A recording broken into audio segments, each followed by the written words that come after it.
Hey everyone, it's Blue here from Blue Bears Games, and for today's video, I'm excited to bring you my next personal build that is part of the 32 deck challenge. Today, I will be showing you my Jund commander, Yurlok of Scorch Thrash. Yurlock is 1 green, 1 red, 1 black, and 1 generic or 4 total mana for a 4/4 legendary Viashino Shaman with 3 abilities. The first is Vigilance, which is just a bonus ability. The second ability is the one that this whole build is based around and states that a player losing unspent mana causes that player to lose that much life. Essentially, this ability brings back an aspect of the game that was removed many years ago called Mana Burn. The third ability is that you can pay 1 generic mana and tap him to have each player add a green, black, and red mana to their mana pools. There is a lot to unravel here, so let me start by explaining Mana Burn. In the beginning of the game and all the way up until July 17th of 2009, anytime you had extra mana in your mana pool at the end of any phase, you would lose 1 life for each unspent mana that emptied from your pool. The reason that I'm so excited for this build is because back before Commander was the de facto multiplayer format, we used to make 60-card multiplayer decks, and one of my favorite to play was what I called Christmas Evil that would give and give mana until it hurt. When Yurlock was spoiled, I knew I had to bring that back and started acquiring the cards that would work well with the theory of winning using this new quote-unquote Mana Burn ability. I did the same thing years ago with Nakusar, which replaced my old Dimir multiplayer deck that messed with each player's hands. When I saw Yurlock, I knew I would be able to replace my last multiplayer deck that was made obsolete thanks to the Commander format. After this video is done, I will be able to check off the Jund box for the 32 deck challenge. This will leave me with just one 3-color combination to go, Abzin. Don't expect that deck anytime soon though, as I would like to start working on a couple of 4-color decks next. So, with all of that out of the way, let me show you how I went about building my Yurlock Mana Burn themed deck. So I'll show you the land base first. It's actually a good mix of mana fixing and then some utility. So start off with the command tower because we're in a 3-color deck, and of course you need to be able to have access to the 3 colors for this one. This color combination has a few of the tri-lands. We'll start with Ziataro's Proving Ground. It's the one that has all the land types on it, so it's fetchable from the real fetch lands. And then it enters tapped, and then you can cycle it away if you don't need it. Next one is Savage Lands. This one's not as good as Ziataro's Proving Ground, but it still taps for one of the 3 colors, and it unfortunately enters play tapped. This color combination has a lair, which is Daragaz's Caldera. It is a lair in addition to its other types, naturally. And then when it enters play, you sacrifice it unless you return a non-lair land you control to your hand. And this is the only layer in the deck, and it, of course, taps for one of the 3 colors. The dual lands, we're going to start off with the shocks, so it's Overgrown Tomb, Stomping Ground, and Blood Crypt. Then we're going to go into the check lands I chose, Woodland Cemetery, Rootbound Crag, and Dragon Skull Summit. And then we have Pain Lands for now. I'm going to probably end up changing these out eventually, but who knows. They're actually really good because they don't come into play tapped. They tap to add a colorless, and then you can take 1 damage to add one of the colors. It's Llanowar Wastes, Karplusan Forest, and then I just opened this recently from Dominaria United, Sulphurous Springs. I actually was hunting for that when I was opening the box. Since we have black, we have access to 2 of the Tainted Lands. They come into play untapped. They also tap to add a colorless without any caveats, and then if you have a swamp, they can tap to add the other color, either or the other color, Tainted Wood and Tainted Peak. And then fetch land-wise, Verdant Catacombs for the black-green, Wooded Foothills, and Bloodstained Mire. And then I put in Jund Panorama for now. It comes into play untapped. You can tap to add a colorless, and then you can stack it to go get a basic Swamp, Mountain, or Forest. This may come out eventually for another card. I have an idea of putting something else in here. So I like it because it goes and gets one of the basics, but it doesn't go and get like Ziataro's Proving Grounds or any other shock lands. So it may come out. The utility is actually useful as mana sinks. This deck will produce enough mana that you're going to need mana sinks so you don't take the damage from Yurlock. So Lava Claw Reaches was the first one. It enters tapped. It's a dual land. It taps to add black or red. And then it has this ability with a colon, so you can dump as much as you want into it to do it as many times as you need to get rid of mana. It says until end of turn it becomes a 2/2 black and red elemental. That also has an ability that is a mana sink, which means you can dump X into it to give the creature plus X plus 0 until end of turn. I chose Lair of the Hydra as well, same thing as the Lava Claw Reaches.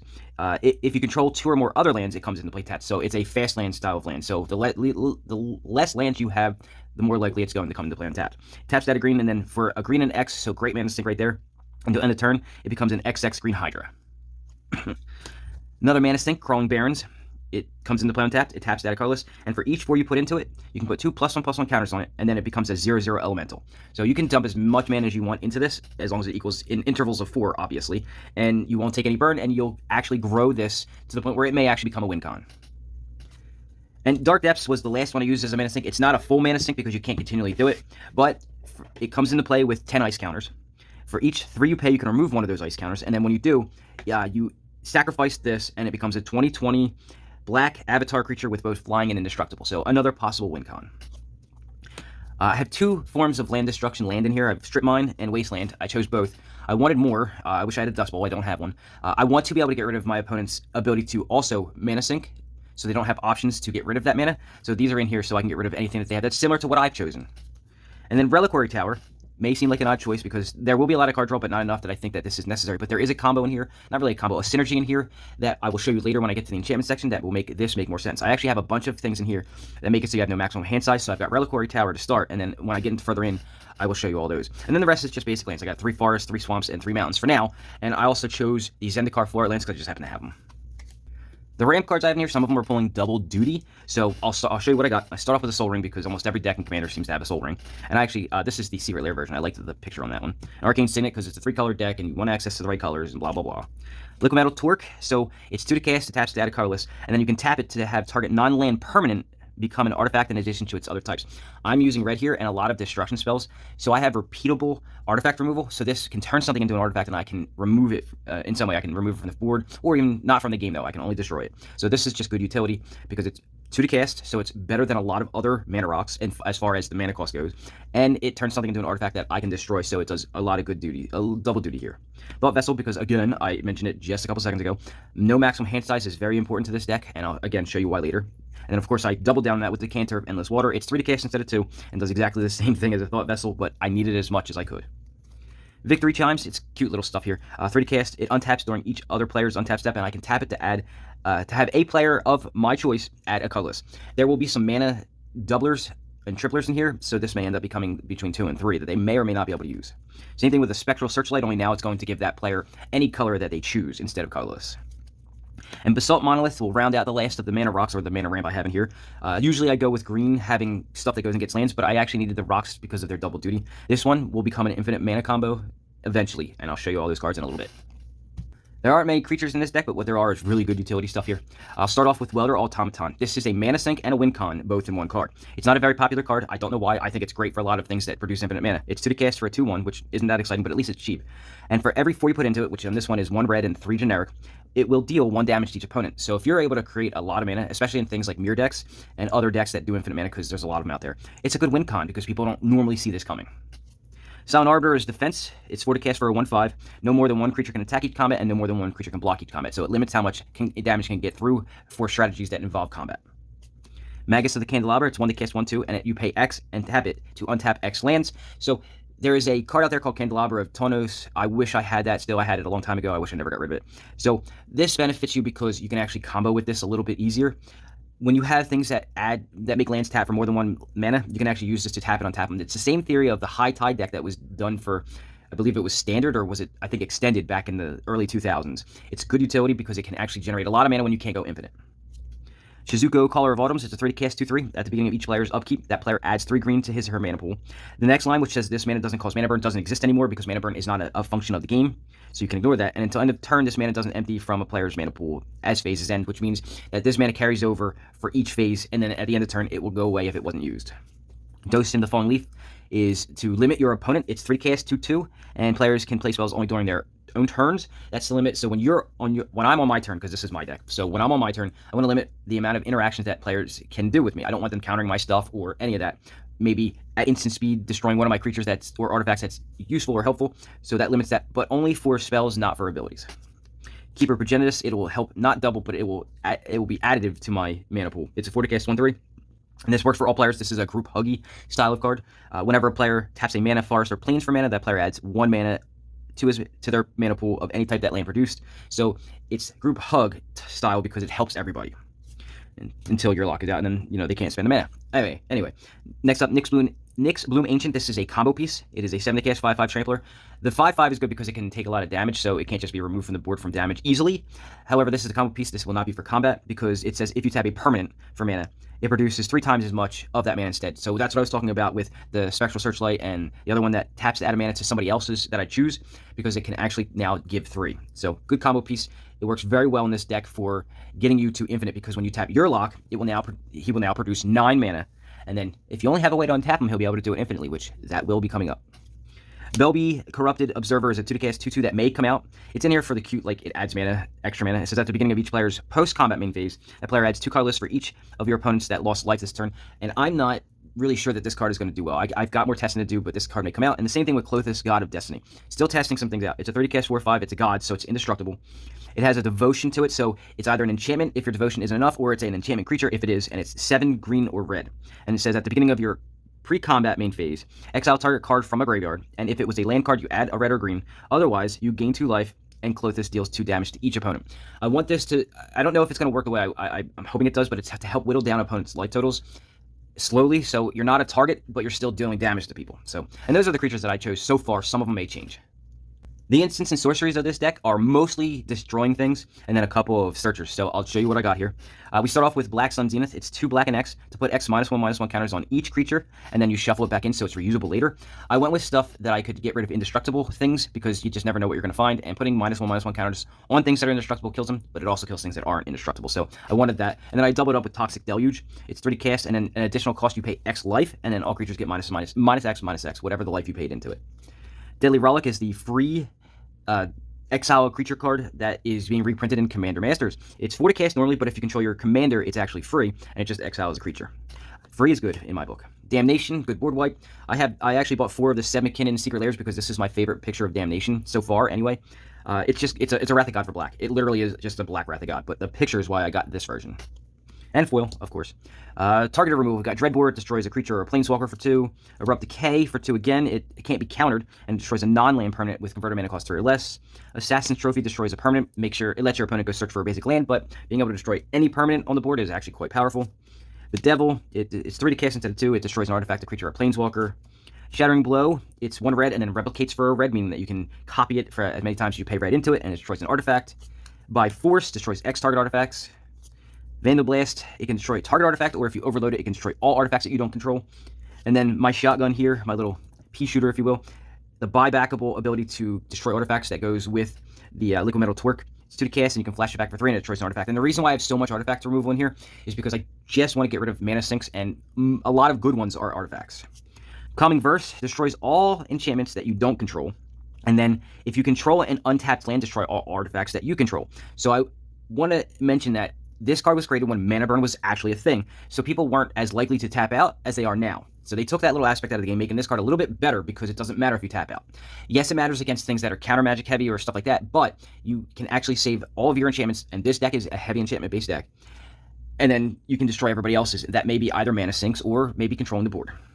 And then the last destruction spell is Casualties of War. It's 6 to cast, and you can choose any of these to destroy. It's an artifact, a creature, an enchantment, a land, and a planeswalker. So really good removal for those things that I just need to target to get off the board. Next, we're going to go for tutors, and because I have so many decks, I started with black as most of my 32 deck challenge has the black side of Magic. I've kind of run out of tutors, so what I have here is not up to snuff for some things. I'm desperately in need of things like Demonic Tutor and Imperial Seals and Grim Tutors. So I have a Vampiric Tutor left because I've spread them out. So we start with Vampiric Tutor. It's 1 to cast instant. You search your library for a card, put it on top, and lose 2 life. Then we go into some not so efficient ones like Diabolic Tutor. It's 4 to cast, but it does the same thing as Demonic Tutor, but at double the cost. And the same thing with Mastermind's Acquisition. It's 4 to cast and lets you go and do the same thing that Demonic Tutor does at double the cost. You don't really worry about this last line though, because I mean, unless you're rule zeroing, there is no outside of the game, at least tournament-wise, for this card to work. And the last instant / sorcery will be Exsanguinate. So this is staying in for now, and if I can get my hands on another card that's similar to this that would fit in this deck, I will, but that card is $20. This is 2 black and X, and each opponent loses X life, and you gain gain life equal to the amount of life lost this turn. So great card for a finisher, so you don't have to rely on just the Yurlock, because this deck can create infinite mana without Yurlock, so that's the good thing about the resiliency of this deck. The enchantments of this deck are the heart and soul of it. It's what actually starts everything off. The original deck I made from 60-card multiplayer back in the 90s was the Christmas Evil deck. Actually used this card specifically at the heart of it.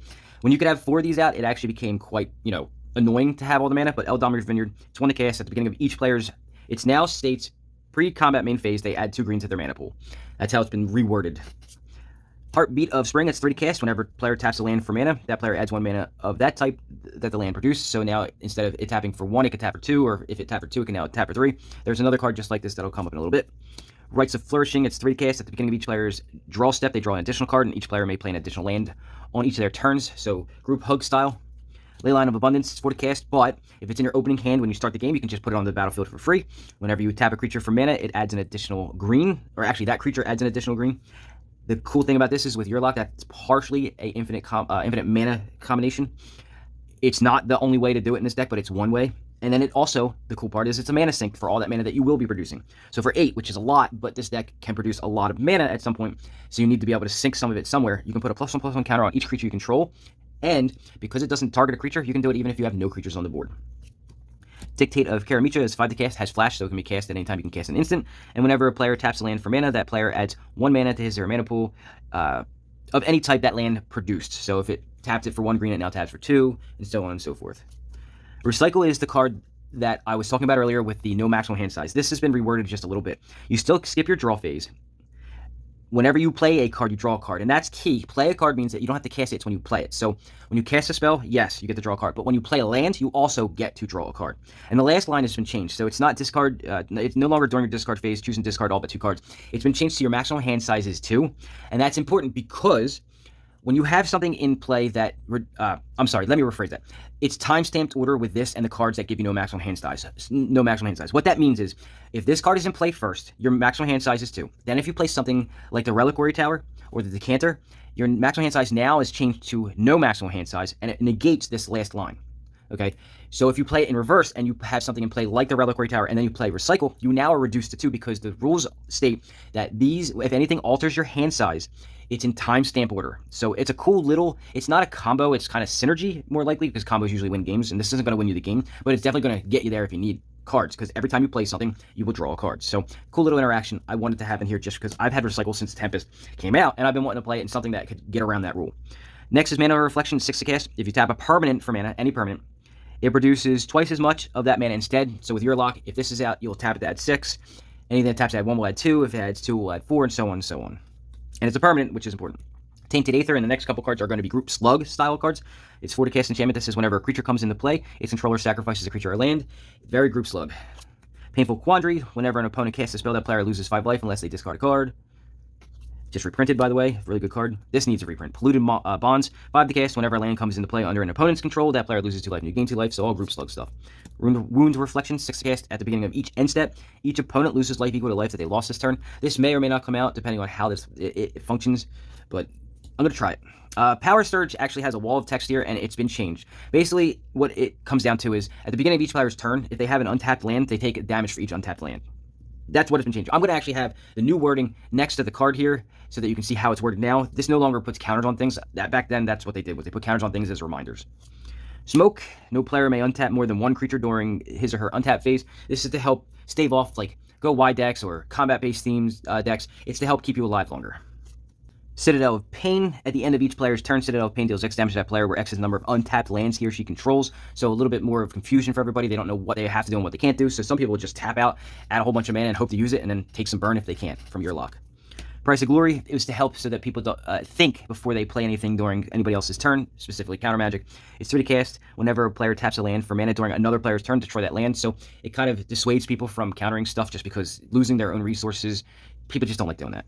Mana Flare, it's the same thing as the card I was mentioned earlier, the green one. It's 3 to cast, and whenever a player taps a land for mana, produces an additional mana of that type.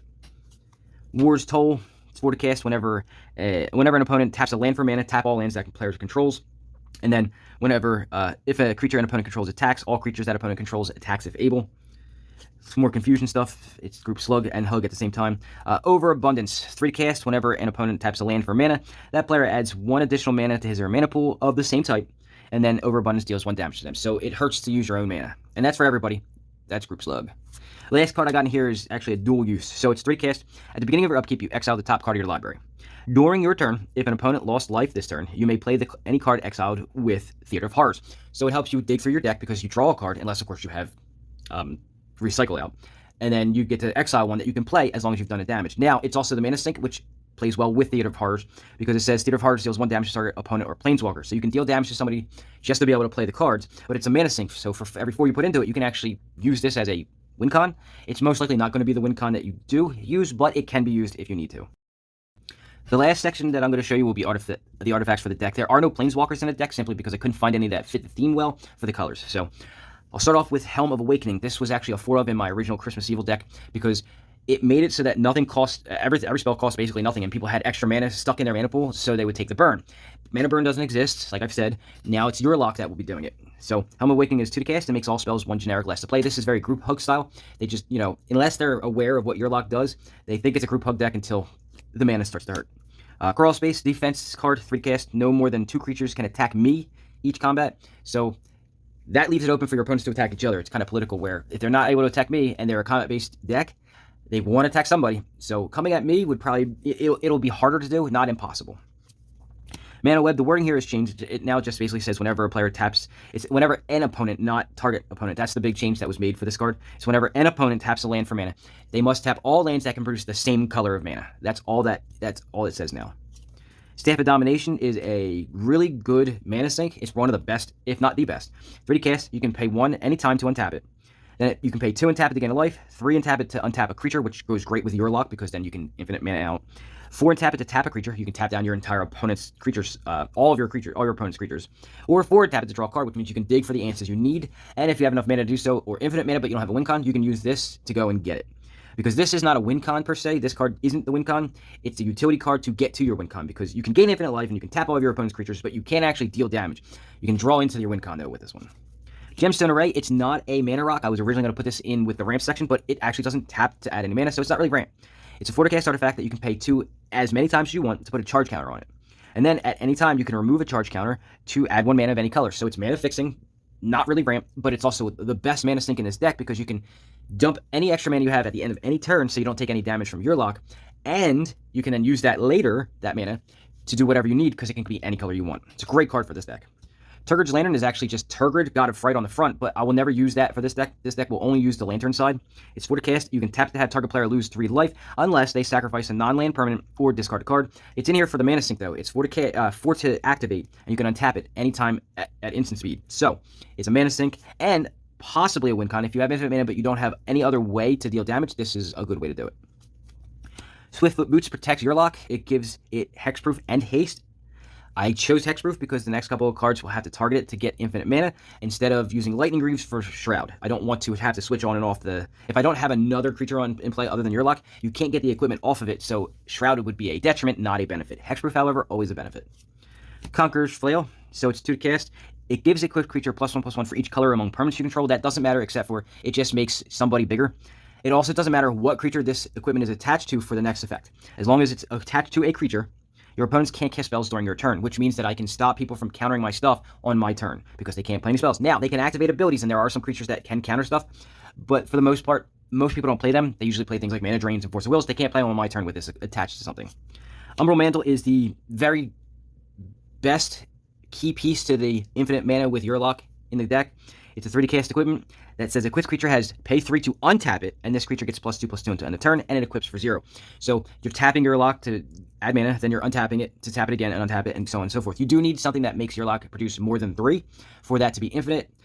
More than likely it's going to have to be 5 to have infinite mana, but you can tap and untap to make everybody gain infinite mana with just Yurlock being able to do 4, which is why Leyline of Abundance was put in here. And the last card in the deck is Sword of Barons. It's redundancy for what the Umbral Mantle does. It's 4 to cast. I don't really care about the first 2 lines, but I'll read them anyway. As long as the equipped creature is tapped, it gets +2/+0. As long as it's untapped, it gets +0/+2. That's just for shenanigans. It doesn't really matter. It's the line here. This is for every 3 you pay into it, you can tap or untap the equipped creature, and it equips for 3. So it's not better in any way, shape, or form than the Umbral Mantle, but it's redundancy for the same ability. So that is the key for this, is redundancy to be able to tap and untap Yurlock as much as possible. And that, folks, is how I built my Yurlok of Scorch Thrash quote-unquote mana burn deck. I was not able to acquire everything I wanted to for the build, and it may take me a little while to get the cards I want, but as is, it functions how I want it to. It's able to do what I want and give all players more mana than they can handle, while also causing a ton of confusion and chaos along the way. Between the redundancy of the combo pieces and the multiple avenues to win with, it should be an extremely fun build to pilot. As I mentioned at the beginning of the video, this checks off my Jund box for the 32 deck challenge. I still have a bunch more to go, and as I also mentioned, I'd like to start working on some of the 4 color combinations in the near future. Hopefully the next time I do a blitz of personal decks, they will mostly be of the aforementioned 4 color variety. Next week, I will be showing you a replacement deck for one of the colors that I've already done. It won't add to my challenge in any way, but it may allow me the option to cannibalize a deck for cards I may need for some of the other color combinations that I haven't finished yet. It will revolve around artifacts, which is my favorite theme of deck to make, so you know it's going to be a tad more cutthroat than all of my other builds, so be sure to check back next Friday for that. For now, that's all I've got for you this week. Thanks for watching, and May the Schwartz be with you!